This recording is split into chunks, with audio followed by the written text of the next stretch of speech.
Hello everyone, welcome back to my channel study only science. कैसे हैं guys आप सभी? आई होप आप लोग स्वस्थ होंगे। आज की हमारी 17 क्लास है। 17 नंबर की 17वीं क्लास होने वाली है और 500 प्रश्न प्लस एमसीक्यू जो मैं सीडीपी के करवा रही हूँ, उसी के कड़ी में आज की क्लास हमारी आगे की होने वाली है। वेरी इंपॉर्टेंट प्रश्न है, तो हमारे साथ बने रहिए और चैनल पे नए हैं तो सब्सक्राइब ज़रूर कर लीजिए। मिलते हैं अब आपको पहले प्रश्न के साथ।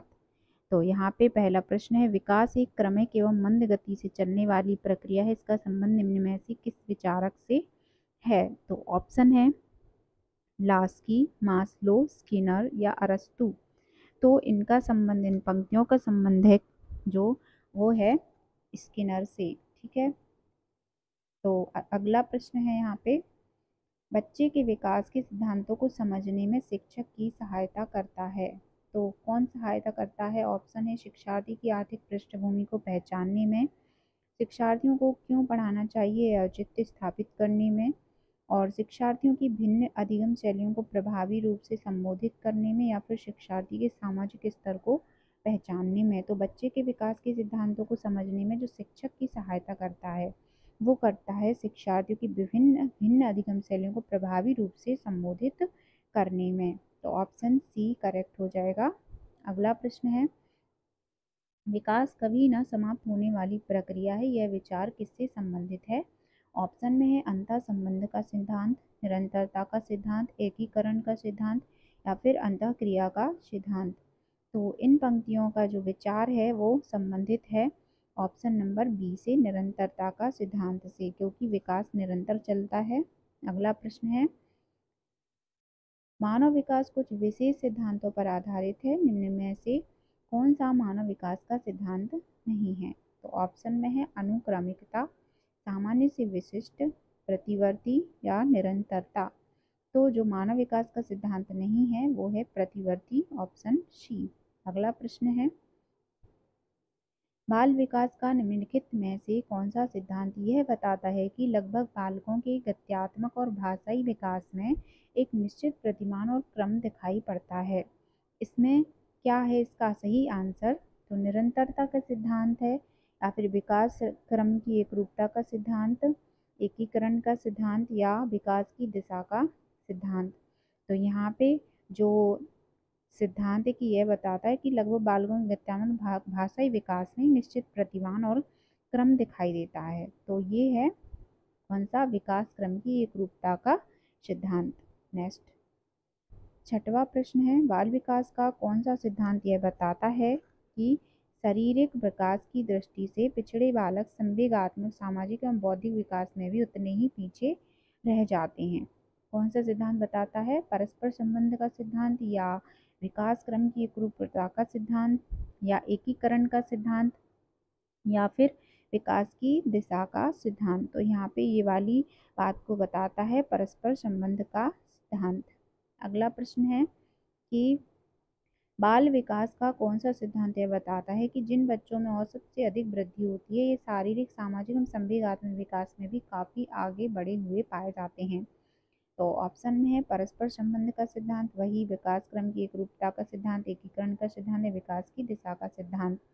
तो यहाँ पे जो अधिक औसत से वृद्धि में अधिक होते हैं उनकी सामाजिक, शारीरिक, संवेगात्मक विकास में काफी आगे बढ़े हुए होते हैं, ये है परस्पर संबंध का सिद्धांत।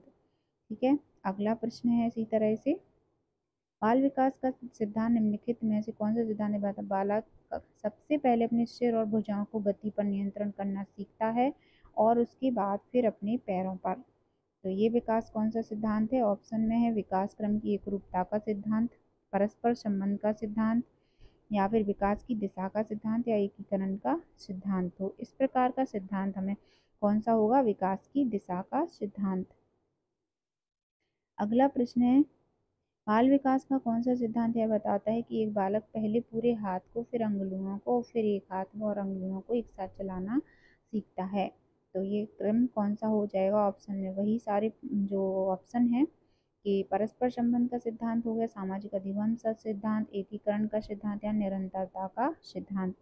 तो यहाँ पे ऑप्शन सी करेक्ट हो जाएगा, एकीकरण का सिद्धांत के अंतर्गत ये आता है। अगला प्रश्न है, बाल विकास को विभिन्न सिद्धांतों के आधार पर निम्नलिखित में कौन सा या कौन से कथन जो हैं वो सत्य हैं, तो ये पहचानना है यहाँ पे। तो ऑप्शन में दे रखे हैं हमारे सामने केवल ए और सी, या केवल बी और उपरोक्त सभी। तो पहले हम पढ़ लेते हैं। विकास की प्रक्रिया क्रमबद्ध रूप से आगे बढ़ती है, या फिर विकास धीरे धीरे निश्चित समय पर होता है। एक ही जाति विशेष के सभी सदस्यों में विकास की कुछ समानताएं विशेष दिखाई दे पड़ती हैं। ठीक है, तो यहाँ पे जो ऑप्शन जो हमारे कथन दिए गए हैं उनके अनुसार ऑप्शन नंबर डी सही है, उपरोक्त सभी, यानी कि सभी जो हैं वो सही कथन है। अगला प्रश्न है कि बाल विकास का निम्नलिखित में से कौन सा सिद्धांत यह बताता है कि बालकों का विकास उनकी व्यक्तित्वता के अनुरूप होता है। तो ऑप्शन में है व्यक्तिक अंतर का सिद्धांत, निरंतरता का सिद्धांत, विकास क्रम की एकरूपता का सिद्धांत, या परस्पर संबंध का सिद्धांत। तो यहाँ पे कौन सा बताता है, व्यक्तिक अंतर का सिद्धांत। ठीक है, तो व्यक्तिकता के अनुरूप होता है। अगला प्रश्न देखते हैं इसी तरह से। तो अगला प्रश्न है बाल विकास के विभिन्न आयामों की जानकारी शिक्षकों के लिए क्यों आवश्यक है। कथन दे रखे हैं बालक की समस्याओं का निदान करने के लिए, या बालक के लिए उपयुक्त शिक्षण विधि अपनाने के लिए, बालक के लिए उपयुक्त शैक्षिक वातावरण के निर्माण के लिए। तो यहाँ पे जो है तीनों ऑप्शन सही हैं। ठीक है, तो ऑप्शन नंबर 4 सही हो जाएगा, ये सभी। ठीक है, अगला प्रश्न है निम्नलिखित में से कौन बालक के विकास को प्रभावित करने वाला आंतरिक कारक है। ऑप्शन जो कारक हैं वो है बुद्धि, शारीरिक कारण, या आनुवंशिक गुण। तो यहाँ पे ये तीनों कारक होते हैं। ठीक है, तो ऑप्शन नंबर डी सही हो जाएगा, ये सभी। अगला प्रश्न है कि निम्नलिखित में से कौन बालक के विकास को प्रभावित करने वाला बाह्य कारक है। कौन है बाह्य कारक। ऑप्शन में है आर्थिक स्थिति, सामाजिक स्थिति, या जीवन की घटनाएं। तो ए है, ए और बी और सी, या ए और सी, या उपरोक्त सभी। तो बाह्य कारक कौन से हो जाएंगे इनमें से, ये सभी बाह्य कारक हैं। ठीक है, विकास को प्रभावित करने वाले बाह्य कारक ही हैं। अगला प्रश्न है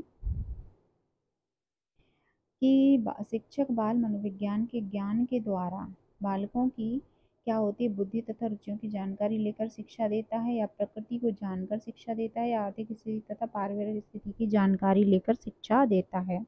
ऑप्शन में है केवल ए, बी और सी, ए और सी, या उपरोक्त सभी। तो यहाँ पे इन तीनों का मेल है। ठीक है, तो उपरोक्त सभी की जानकारी लेकर जो है शिक्षक बाल मनोविज्ञान के द्वारा बालक को ज्ञान प्रदान करता है। अगला प्रश्न है शिक्षा मनोविज्ञान एक विज्ञान है। ठीक है, एक किस प्रकार का विज्ञान है, मानव व्यवहार का, मानव सिद्धांतों का, या शैक्षिक सिद्धांतों का, या मानव की व्यक्तिगत विभिन्नताओं का। तो शिक्षा मनोविज्ञान जो है वो मानव व्यवहार का एक विज्ञान है। अगला प्रश्न है उसी तरह से बाल मनोविज्ञान में अध्ययन किया जाता है किसका, बालक के जन्म से लेकर बाल्यावस्था तक का। बिल्कुल नहीं, बालक के जन्म के पूर्व गर्भावस्था से लेकर किशोरावस्था तक का, या बालक के जन्म से लेकर प्रौढ़ावस्था तक, बालक के जन्म से लेकर युवावस्था तक। तो यहाँ पे इसका सही आंसर हो जाएगा बालक के जन्म के पूर्व गर्भावस्था से लेकर किशोरावस्था तक बाल मनोविज्ञान में अध्ययन किया जाता है। अगला प्रश्न है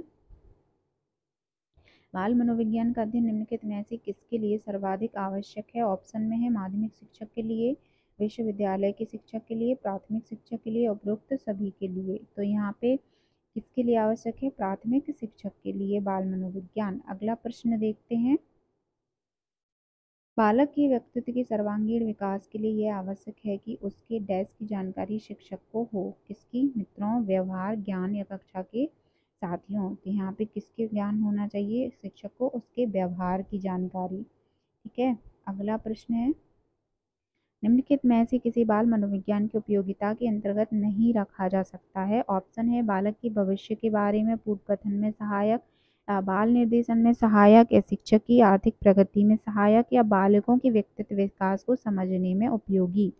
तो इसका सही आंसर है कि बाल मनोविज्ञान की उपयोगिता के अंतर्गत जो नहीं रखा जा सकता है वो है शिक्षक की आर्थिक प्रगति में सहायक। तो बाकी तीनों सही हो जाएंगे और ये नहीं। तो इस तरह से आज के हमारे प्रश्न यहीं समाप्त होते हैं। ठीक है, आज लगभग हमने 20 प्रश्नों को कवर किया है। इसके आगे के और भी प्रश्न हैं जो मैं आपको आने वाली क्लास में कंप्लीट कराने वाली हूँ, तो हमारे साथ बनी रहिए और तब तक के लिए सभी को बाय बाय।